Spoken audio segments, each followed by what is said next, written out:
कांग्रेस के साथ कुछ भी अच्छा नहीं हो रहा है। राहुल गांधी लगातार कांग्रेस को फिर से खड़ा करने में लगे हुए हैं, लेकिन एक के बाद एक लग रहे झटके से कांग्रेस की मुश्किलें बढ़ती जा रही है। राहुल गांधी की लीडरशिप में कांग्रेस की लगातार हार हो रही है। कांग्रेस के लोग राहुल गांधी के भरोसे हैं, लेकिन कांग्रेस के युवराज पार्टी की नैया पार नहीं लगवा पा रहे हैं। वहीं राहुल गांधी की सियासी लॉन्चिंग भी नहीं हो पा रही है। हार के बाद राहुल गांधी अब वोट चोरी का आरोप लगाने लगे हैं। हाल ही में राहुल गांधी ने हाइड्रोजन बम फोड़ने की बात की थी, लेकिन अब तक वो हाइड्रोजन बम तो नहीं फोड़ पाए। हालांकि कांग्रेस के नेता ही इस्तीफा देकर खुलासे का बम जरूर फोड़ रहे हैं, जिसके बाद पार्टी की चिंता बढ़ गई है। क्या है पूरी खबर, आपको इस रिपोर्ट में बताते हैं। दर्शकों, बिहार चुनाव से पहले राहुल गांधी की वोट चोरी के आरोपों की हवा कांग्रेस के ही नेता अब उजागर कर रहे हैं। दरअसल बिहार चुनाव से पहले महागठबंधन को कई बड़े झटके लग चुके हैं। अब नवादा जिले में महागठबंधन को एक साथ 2 और सियासी झटके लगे हैं। इसका असर भी चुनाव में महागठबंधन को देखने को मिल सकता है। महागठबंधन को पहला झटका रजौली में लगा, जहां के पूर्व विधायक वनवारी राम ने राजद का साथ छोड़ दिया और वो एनडीए के पाले में चले गए हैं। दूसरा झटका हिसुआ विधानसभा क्षेत्र में लगा है, जहां कांग्रेस की पूर्व जिला अध्यक्ष आभा सिंह ने कांग्रेस का साथ छोड़कर बीजेपी का दामन थाम लिया है। दरअसल रजौली के पूर्व विधायक वनवारी राम राजद से टिकट के दावेदार थे, जबकि पूर्व जिला अध्यक्ष आभा सिंह हिसुआ से कांग्रेस के टिकट की दावेदार थी। वनवारी और आभा को टिकट नहीं मिला तो दोनों ने ही पाला बदल लिया।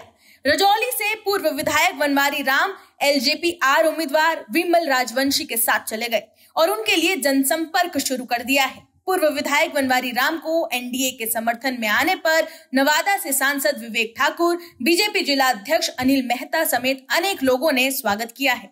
वनवारी राम ने कहा कि राजद ने उन्हें टिकट का भरोसा दिया था, लेकिन उन्हें वंचित कर उन्हें रुलाया है। अब मेरी बारी है, चुनाव में राजद को रुलाऊंगा। वनवारी राम का रजौली विधानसभा क्षेत्र में गहरी पकड़ रही है। वो रजौली विधानसभा क्षेत्र का 4 बार प्रतिनिधित्व कर चुके हैं।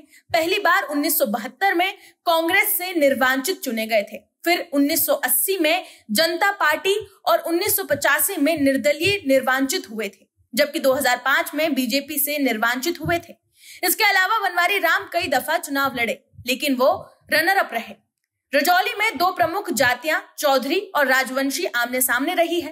वनवारी राम के राजद खेमे में रहने से राजवंशी वोट में विभाजन की आशंका थी, लेकिन वनवारी राम के एलजेपीआर के पक्ष में आने से एनडीए अपनी बढ़त के रूप में देख रही है। दूसरी तरफ आरजेडी के बागी विधायक प्रकाशवीर जनशक्ति जनता दल से मैदान में उतर गए हैं। वहीं बिहार के पूर्व दिवंगत मंत्री आदित्य सिंह की पुत्र वधू और कांग्रेस नेता आभा सिंह बीजेपी का दामन थाम चुकी है। आभा सिंह बीजेपी उम्मीदवार अनिल सिंह के समर्थन में जनसंपर्क अभियान भी उन्होंने शुरू कर दिया है। दूसरी तरफ आभा सिंह की जेठानी नीतू कुमारी है, जो कांग्रेस की टिकट पर चुनाव लड़ रही है। आभा सिंह को बीजेपी में आने के लिए अनिल सिंह ने स्वागत किया। बीजेपी में आने के बाद आभा सिंह ने कहा कि कांग्रेस पार्टी निष्ठावान कार्यकर्ता को तवज्जो नहीं देती। कांग्रेस ने ऐसे आदमी को टिकट दिया है जो खुलेआम कहती थी कि बीजेपी टिकट देगी तो बीजेपी में चली जाऊंगी। आभा ने कहा कि वो निष्ठावान कार्यकर्ता रही है। 6 सालों तक कांग्रेस की जिला अध्यक्ष रही, महिला कांग्रेस की अध्यक्ष रही, लेकिन उन्हें टिकट नहीं दिया गया।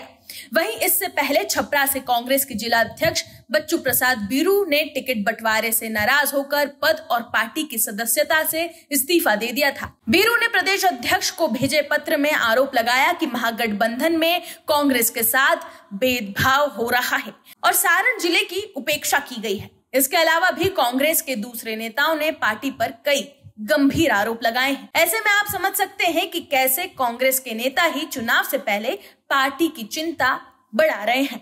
Bureau report, OMH news. आप दर्शकों से विनम्र निवेदन है कि चैनल को सब्सक्राइब जरूर करें